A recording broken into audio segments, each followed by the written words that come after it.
Hi students, in this session I am going to continue NEET Preparation Series 2020. This video covers previous year NEET questions from D and F block elements. Let us see the first question, continuation questions. Which one of the following statements is correct when SO2 is passed through acidified K2Cr2O7? Same question we discussed, what happens when we pass SO2 into KMnO4. Here also the color, the pink color or violet color of that KMnO4 is changed into colorless. But here when we pass SO2 gas into potassium dichromate, then what happens, you know, this is the acidified solution, correct? Then immediately green colored crystals of what? This Cr2SO4 thrice will be, means this is what? Chromic sulfate. Chromic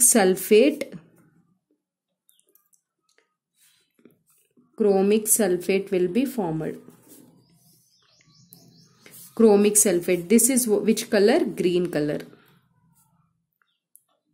So our option is, the solution is decolorized, no. The solution turns blue, no. Solution turns green, correct? So green Cr2SO4 thrice will be formed when we pass SO2 gas into K2Cr2O7. And here they gave that SO2 is reduced. No, SO2 will be oxidized. Here it is in +4. In this 2, sulfur is in +6 state. So it is oxidized, not reduced. So second option is correct answer. The electronic configuration of, still now we discussed from D block. This question relates to F block. The electronic configuration of europium, gadolinium and terbium are.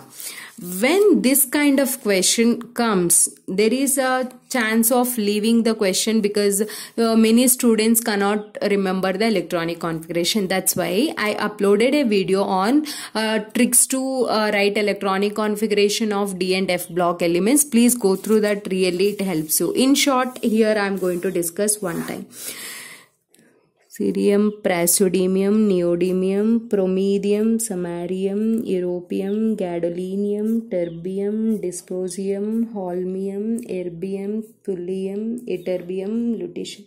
This is these are the elements of D first F block elements. Okay, just give the numbering. Normally 14 elements will be there. 5, 6, 7, 8, 9, 10, 11, 12, 13, 14. And the trick I discussed in that video is, one more time I am going to tell you, 2 and 8 won't be there in the configurations. 2 and 8 won't be there in the configuration. So 1, 2 won't be there. So write 3 here, next 4, next 5, 6, 7. 7 is more stable, no change. 14 is also more stable, no change. If you feel this I am teaching little bit faster, please go through that video which I already uploaded. Okay, now here they ask the questions for, see, they ask for europium, gadolinium and terbium. Europium, gadolinium and terbium. These three they asked. Its atomic number given 63, 64, 65. Okay. Europium, gadolinium and terbium. Right here, this 63, xenon is 54. Next 5D, 4F, 5D, 6S. This is a valence shell, correct? Xenon 4F 5D 6S. Xenon 4F 5D 6S. In that video I explained how we have to write all this. Now this is what? 54 and here F will be having how many electrons, students? For europium 7 electrons. So directly write 7 and S is always 2. S is 2. So 54 plus 7 plus 2, 9. It is how much? 63. So there will be no electrons. 54 plus here gadolinium 7. 54 plus here 9, that is 63, but its atomic number is 64. So one more electron you need to write. Here 54 plus terbium is having 9 electrons. So 9 plus 2, 11. Then it is how much? 54, 65. So no electrons here because its atomic number is 65. Okay, na? Now what are the configuration? Xenon 4F7. Here no 4F7 is given. Here 4F7, 6S2, correct? 4f7 5d1 6s2, correct. Xenon 4f9 6s2, correct. Second option is a correct electronic configuration. Okay, it's very easy. One time you practice the electronic configuration. Same question again. This is a repeated, 2 years repeated. Gadolinium belongs to 4f series. Its atomic number is 64, and what is its electronic configuration? Electronic configuration of gadolinium is what, students? Xenon 4f7 5d1 6s2. Xenon 4f7 5d1 6s2 is a configuration. Okay. Which of the following process does not involve the oxidation of iron? Which of the following process what does not involves the oxidation? Which of the following process does not involve oxidation of iron? Formation of FeCO5 from Fe. Formation of FeCO5 from Fe. See here, Fe. If you add 5 molecules of CO, then it forms FeCO5. And here it is there is 0. What is the oxidation state of iron? In this ionic metallic in Fe, means iron is in its natural form, its oxidation state is 0. And here carbon monoxide is a neutral ligand and its oxidation state is here also 0. Here there is no change in oxidation state. So this is correct option. And see the next option. Liberation of H2 from steam by iron at high temperature. Here H2 is liberating from a steam. So from H2O we are getting H2 out. Whenever it is losing H2, loss of hydrogens or gain of oxygens is known as an oxidation here, which means that it is losing hydrogen, means it is undergoing oxidation. So this is an undergoing oxidation. Rusting of iron sheets. If you put iron and in any moisture is there, it will be converted into rust. So here this is also oxidation process. This is also incorrect option. Decolorization of blue copper sulfate solution by iron, CuSO4. If we add iron, then it replaces this and it will be converted into FeSO4 plus and Cu. Here it is also undergoing, here it is in 0 oxidation state, it is in +2, means here also it is undergoing oxidation. This is also an oxidation process. So it is undergoing only the first option where formation of FeCO5 from Fe is not an oxidation process. Here iron is not undergoing oxidation. In this case iron is undergoing oxidation. Here also iron is undergoing oxidation. Clear? And the next question, assuming a complete ionization, say moles of which of the following compounds will require the least amount of acidified KMnO4 for complete oxidation.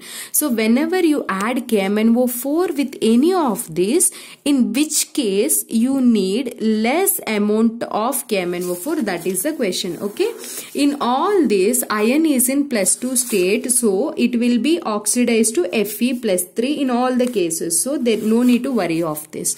And you need to check that when we add KMnO4, SO3 - 2 will be oxidized to SO4 - 2 in first case. And here oxalate ion C2O4 - 2 will be oxidized to CO2. So here it will undergo oxidation, and here NO2 - 2 molecules will be oxidized to NO3 - and in this case SO4 - 2. In Fes, why I am writing -2 for all? Because here iron is in +2 state. Okay, SO4 - 2. In this sulfur is already in +6 oxidation state. So if you add KMnO4 also, there is no further oxidation because it is already in its highest oxidation state. So SO4 - 2 won't undergo any further oxidation. So here among all these options, in case of FeSO4, just KMnO4 is required to oxidize Fe +2 into Fe +3, and it won't involve in for this it's not required. KMnO4 is not required. So very less amount of KMnO4 is required in case of FeSO4 to undergo complete oxidation. Got the clarity? Option D is our answer. And Because of lanthanide contraction, which of the following pairs of elements have nearly same atomic radii? See here, they gave the options zirconium, hafnium, and see, this is the experimental data I wrote here. This is the radius in picometers. For zirconium and hafnium, if you observe 145 and 144, almost they have similar radii. Whereas tantalum and zirconium, second option, tantalum and zirconium, they don't have similar radii. And titanium and zirconium also don't have similar radii.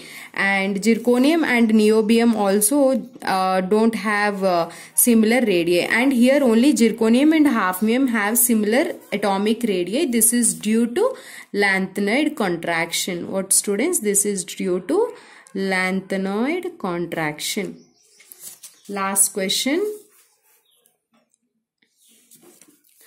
Magnetic moment 2.84 or 83 is given by which elements? They gave the atomic numbers also. It is better if you know the atomic number while you are doing questions from D and F. Practice all the elements and their atomic numbers and electronic configuration. Here they gave 4 options, in which case you will get 2.82. First, see that chromium atomic number is 24 and its configuration is 3d5-4s1. So 3d5-4s1, you need to remove 2 electrons. Remove 2 electrons, then d4. d4 means number of unpaired electrons will be 4. Number of unpaired electrons are 4 means you will get a magnetic moment around 4 point. That is the trick. I already uploaded a video on trick to find magnetic moment. Once go through that, it will be very nice and a small video, just 4 to 5 minutes. It will be helpful. CO plus 2. Cobalt atomic number is what, students? Argon 3d7-4s2. Here it is in plus 2 state. Remove 2 electrons. So if you remove 2 electrons, 3d7 will be left. 3d7 means how many unpaired electrons here? Number of unpaired electrons is 3. 3 means answer also will get around 3 point. Ni2 plus. Ni2 plus nickel electronic configuration is atomic number 28, electronic configuration 3d8-4s2. It is in plus 2 state. Remove 2 electrons, so it will be having 8. 8 means how many unpaired electrons, students? 1, 2, 3, 4, 5, 6, 7, 8. Number of unpaired electrons will be 2. 2 means you will get answer around 2 points. So our question is around 2 points. They are asking the number of unpaired electrons will be 2. In case of titanium, atomic number is 22. Argon 3d2. Argon in case of titanium, configuration will be 3d2-4s2. And here it is in plus 3 oxidation state, means only 1 electron is present in D. So we will get the only 1, means root or 1 into 1 plus 2. Means around 1 point you will get the answer. So as per our question, 2.84 means around 2 we will get for Ni2 plus. So answer is Ni plus 2, C, option C. I hope this video helpful for you. Please hit on like. My name is Komali. I am your chemistry mentor. I thank you so much for watching.